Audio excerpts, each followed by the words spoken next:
मैं तुलसीदास, प्रयोगशाला सहायक राज्य के पॉलिटेक्निक महाविद्यालय अलवर।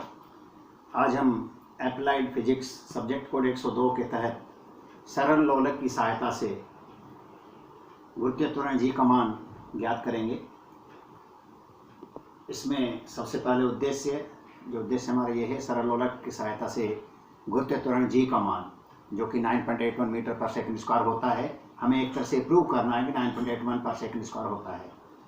उद्देश्य बता चुके हैं। उपकरण, सबसे पहले इसमें एक हमें सुदृढ़ गोला चाहिए, ठोस धातु का गोला चाहिए, धागा चाहिए जो इसमें बांधकर सिंपल पेंडुलम का आकार इसको दे सकें। उसके अलावा एक स्टॉपवॉच चाहिए, विराम घड़ी, जिससे हम आवर्तकाल निकालते उसका समय नोट कर सकें। इस गोले की त्रिज्या निकालने के लिए हमें वर्नियर कैलिपर्स की भी आवश्यकता पड़ेगी, रीडिंग लेंस इत्यादि हमें और सामान चाहिए। सिद्धांत सूत्र, गुरुत्वीय त्वरण जी बराबर 4 pi square capital L upon T square होता है। यहाँ कैपिटल एल इस सिंपल पेंडुलम की प्रभावी लंबाई है। प्रभावी लंबाई, इफेक्टिव लेंथ मीन्स जो ये सिंपल पेंडुलम हम धागे से उस गोले को बांधकर एक दृढ़ स्तंभ से बांधेंगे। उसके बाद यहाँ जो सेंटर ऑफ मास है, द्रव्यमान केंद्र है इस गोलक का, यहाँ तक से यहाँ दृढ़ स्तंभ तक की जो लंबाई है वो प्रभावी लंबाई है। हम देख रहे हैं इस प्रभावी लंबाई में इस धागे की लंबाई, साथ में इस गोले की त्रिज्या, क्योंकि द्रव्यमान केंद्र बीच में होता है तो इसकी त्रिज्या प्लस इस हुक की लंबाई, जिसको हम यहाँ पर एस से लिख रहे हैं।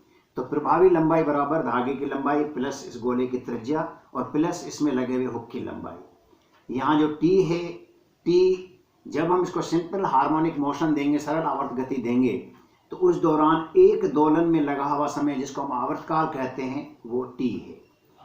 उसके बाद हम प्रेक्षण सारणी ऑब्जर्वेशन लेना है और प्रेक्षण हमें भरने हैं। हम यहाँ देख रहे हैं सबसे पहले जो प्रभावी लंबाई है उसमें हमने देखा है कैपिटल एल बराबर धागे की लंबाई प्लस त्रिज्या प्लस हुक की लंबाई। त्रिज्या हम पहले वर्नियर कैलिपर्स का प्रैक्टिकल कर चुके हैं, तो वर्नियर कैलिपर्स के साथ इसकी त्रिज्या निकाल लेंगे। हुक की लंबाई स्केल से नाप सकते हैं।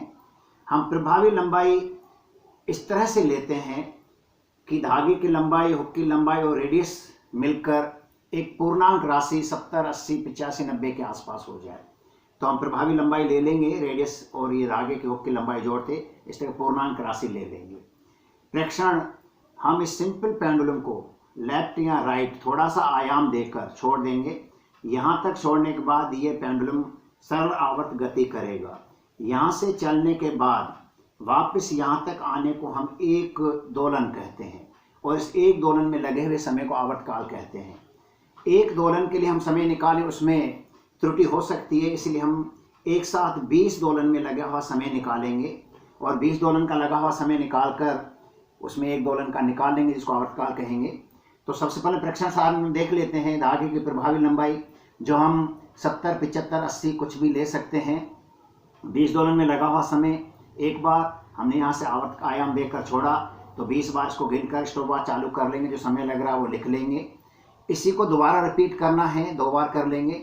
इन दोनों का माध्य समय कितना लगा निकाल लेंगे और एक दोलन में लगे हुए समय आवर्तकाल को हम यहाँ पर निकाल लेंगे।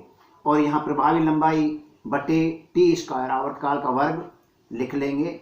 और इस तरह से इस फॉर्मूले में जब हम 4 pi square capital L T by T square का मान रखेंगे और हम इसकी गणना करेंगे तो गणना के उपरांत लगभग 9.81 मीटर प्रति सेकंड स्क्वायर गुरुत्वीय त्वरण आ जाएगा। यदि कम ज़्यादा आता है तो उसकी प्रतिशत शुद्धता हम निकाल सकते हैं। परिणाम लिख लेंगे। उसके बाद सावधानी, इस प्रयोग में सावधानियाँ बहुत महत्वपूर्ण हैं। सबसे पहले हम इसमें धागा जो ले रहे हैं उस धागे में ऐंठन बिल्कुल नहीं होनी चाहिए, अन्यथा धागे की हम लंबाई 75 सेंटीमीटर लेंगे, ऐंठन की वजह से वो बढ़कर 71-72 सेंटीमीटर हो सकती है जो प्रयोग पर असर डालती है। साथ में इस धागे में इलास्टिसिटी नहीं होनी चाहिए, अन्यथा वो बढ़ सकता है। तीसरा, जिस समय ये प्रैक्टिकल हो रहा हो आसपास बाह्य बल शून्य होना चाहिए, यानी पंखा वगैरह या तेज हवा नहीं होनी चाहिए। वर्नियर कैलिपर से पाठ्यांक लेते वक्त हमें सावधानी बरतनी है। स्टॉपवॉच को चालू बंद करते वक्त भी हमें सावधानी बरतनी है। इस प्रकार ये सरल लोलक के साथ इस गुरुत्वीय त्वरण जी का मान हम निकाल सकते हैं जो 9.81 मीटर पर सेकंड स्क्वायर के करीब आ जाएगा। धन्यवाद।